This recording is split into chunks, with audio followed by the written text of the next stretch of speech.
The seated dumbbell shoulder press predominantly trains the anterior or front deltoid, more specifically in its lengthened position.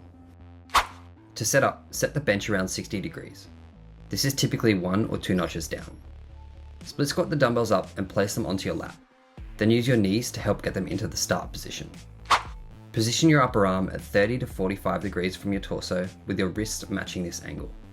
Your wrist should be stacked over your elbow, creating a vertical line with your forearm. A general cue here is that the edge of the dumbbell should gently touch the edge of your shoulder. Lastly, create stability by engaging your lats and pushing your shoulder blades back and down toward your hips. You should feel a squeeze in your lats. For the action, on the concentric, simply push the dumbbells overhead, bringing your upper arm toward your head. On the eccentric, ensure you're controlling the weight, aiming to gently touch your shoulder with the edge of the dumbbell. You should feel a stretch in your front delt. For proper alignment, maintain stability and lat engagement by pulling your shoulders back and down throughout the movement. Aim to maintain a straight line with your forearms by stacking your wrists over your elbows and keeping the dumbbells level with the floor. Lastly, maintain the 30 to 45 degree angle between your torso and upper arm.